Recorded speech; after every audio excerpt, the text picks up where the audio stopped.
করছি শাওন পাকশালা কবিতার ছন্দে। ভিডিও দেখে রান্না করুন মনের আনন্দে। আচ্ছা শাওন, হ্যাঁ বলো। বলছি যে আজকে কি রান্না করছো? আজকে চিকেন পাতুরি করবো ভাবছি।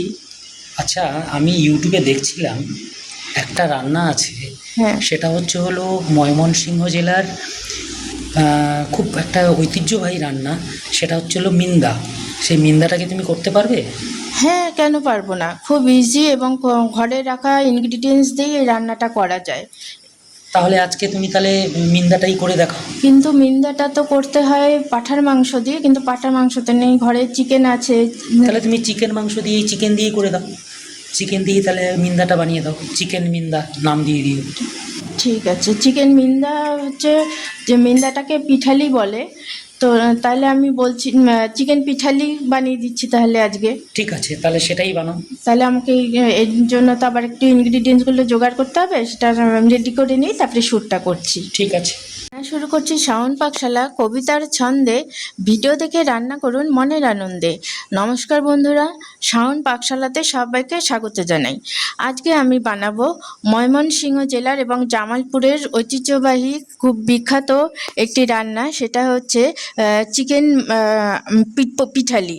তো আমি চিকেন পিঠালি শুনলেনই তো যে আমাকে মিন্দা বানানোর জন্য বলেছে, তো মিন্দা মানে তো পিঠালি, তো আমি চিকেন পিঠালিটাই আজকে তৈরি করে দেখাচ্ছি আপনাদেরকে। তার জন্য আমি চিকেনটাকে ভালো মতো করে ধুয়ে নিয়েছি। ধুয়ে নিয়ে আমি এক সাইডে রেখে দিচ্ছি। চিকেন পিঠালিটা করার জন্য এখানে আমি নিয়েছি পেঁয়াজ, রসুন, আদার, কাঁচা লঙ্কা একসাথে পেস্ট করে নিয়েছি। চিকেনটাকে ম্যারিনেট করে নেব। তার জন্য প্রথমে দিয়ে দিচ্ছি এই যে পেঁয়াজ, রসুন, আদা, কাঁচা লঙ্কার যে পেস্টটা করেছিলাম সেই পেস্টটা দিয়ে দিচ্ছি।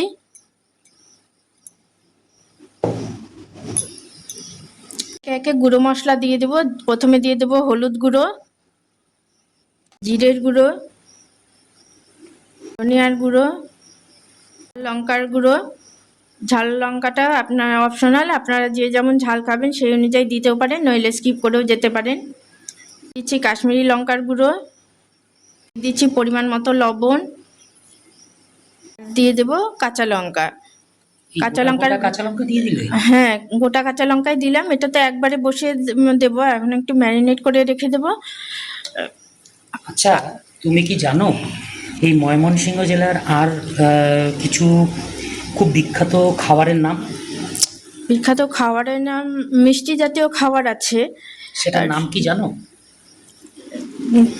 কিসে যেন একটা লাড্ডু আছে, দুধ দিয়ে করে, হ্যাঁ, খোয়া ক্ষীর সেটাকে দিয়ে বলা হয় করে। মুক্তা গাছার মন্ডা।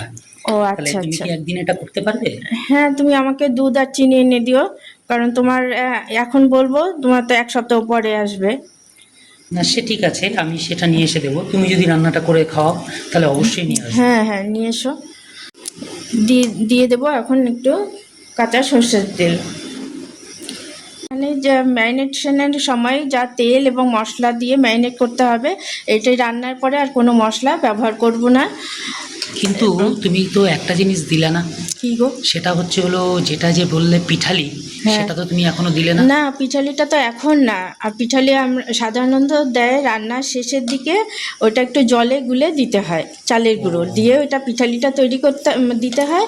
কিন্তু সবসময় তো সবার ঘরে চালের গুঁড়োটা থাকে না, সেজন্য আমরা অনেক সময় ওই চালের গুঁড়োর বদলে ময়দা জলে গুলে সেটা দিই। কিন্তু তবে সেখানে কিন্তু চালের গুঁড়ো দিয়ে করলে পরে কিন্তু তার সাথে গরম ভাত, আহা হা, দারুণ টেস্ট হয়। না, এখন তো আমার চালের গুঁড়ো আছে ঘরে, আমি চালের গুঁড়ো দিয়েই পিঠালিটা দেব, দিয়ে গরম ভাত দিয়ে সার্ভ করব।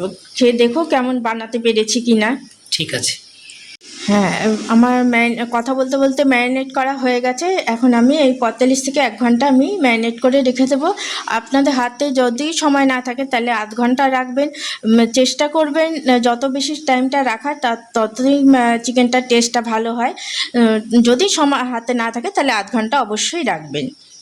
আমার ম্যারিনেট করে রাখা হয়ে গেছে 1 ঘন্টা হয়ে গেছে।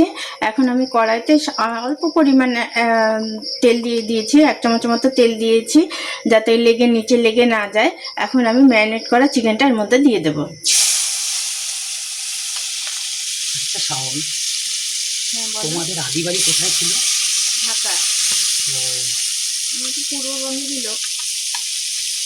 আচ্ছা, না, আমি বললাম যে তুমি ঢাকায় থেকে ময়মনসিংহের এলাকার রান্না তুমি কীভাবে জানলে? আমি এটা আমার ঠাকুমার কাছ থেকে শুনেছিলাম এই রান্নাটার কথা। তো আচ্ছা, ঠাকুমা গল্প করতে ওই সময়টাই আমি গল্পের মাধ্যমে কথা শুনেছিলাম, তো এই রান্নাটার কথা মাথায় ছিল। ওটা তুমি বললে আছে তাই কথাটা মনে পড়লো, তাহলে রান্নাটা করেই দিই। তুমি কি জানো ময়মনসিংহের একটা দর্শনীয় স্থান আছে, তার মধ্যে একটা খুব বিশেষ উল্লেখযোগ্য একটা স্থান আছে, জানো কি সেটা? না, আমি তো এটা তো ঠিক মনে নেই আমার। সেটা হচ্ছিল মুক্তাগাছা রাজবাড়ি। সেটা খুবই বিখ্যাত একটা। আচ্ছা আচ্ছা, আজটাকে মিডিয়ামে দিয়ে আমি চিকেনটা দিয়ে দিলাম, এবং চিকেনের মধ্যে ম্যারিনেট করা রাখা ছিল যেই বাটিটা, সেই বাটি ধোয়া অল্প একটু জল আমি এর মধ্যে দিয়ে আজটাকে লো টু মিডিয়ামে দিয়ে ঢাকা দিয়ে দেবো। এর মধ্যে আর কিছু পড়বে না? না, লাস্টে শুধু আর কিচ্ছু পড়বে না, সব ম্যারিনেট করার সময় দিয়ে দিয়েছি, এখন আর কিচ্ছু পড়বে না। এখন ঢাকা দিয়ে দিয়ে রান্নাটা করতে হবে। আচ্ছা, আমি এখন এই বাটি ধোয়া জলটা দিয়ে দিচ্ছি। আমি অল্প জলের মধ্যে আমি 1 চামচের মতো চালের গুঁড়ো নিয়ে গুলিয়ে নিয়েছি। এখন আমি এটা এই চিকেনের মধ্যে দিয়ে দেবো। অফ ক্যামেরা আমি দুবার এসে নাড়িয়ে দিয়েছিলাম যাতে নিচে লেগে না যায়। এখন আমি জলের মধ্যে ভেজানো চালের গুঁড়োটা দিয়ে দেবো। এখন আঁচটাকে লোতে দিয়ে আমি এগুলোকে ভালো মতো করে একটু নাড়িয়ে দেবো, এবং এখন আর ঢাকা দেবো না। এখন একটু এরকমভাবে আর একটু সিদ্ধ করে নেব চিকেনটাকে। তবে এখন এটা বারে বারে দেখতে হবে যাতে যেহেতু পিঠালিটা দিয়ে দিলাম, চালের গুঁড়োর পিঠালিটা দিলাম, সেজন্য এখন নিচটা ধরে যাওয়ার বা নিচে লেগে যাওয়ার সম্ভাবনা থাকে, সেজন্য এই সময়টা একটু বারবার করে নেড়ে দিতে হবে। রান্নাটা এখন শেষের পথে, শেষে দিয়ে দিচ্ছি আমি একটু গরম মশলার গুঁড়ো।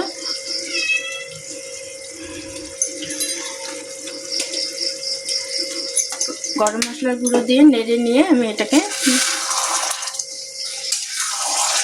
গ্যাসটাকে অফ করে দিচ্ছি। দেখুন কি সুন্দর একদম গ্রেভিটা ঠিক হয়ে গেছে, ঘন হয়ে গেছে। এখন আমি এটাকে সার্ভ করার জন্য এটা একদম রেডি। আমি এটা এখন গরম ভাতের সাথে সার্ভ করে দেব। এটা করে খাবেন, অবশ্যই খাবেন। আর খেয়ে ভালো লাগলে আমার চ্যানেলটিকে সাবস্ক্রাইব করবেন, লাইক করবেন, শেয়ার করবেন এবং কমেন্ট করে আমার পাশে থাকবেন। এই তোমার চিকেন মিন্দা রেডি, খেয়ে দেখো কেমন টেস্ট করতে পেরেছি কিনা। অসংখ্য ধন্যবাদ। Thank you.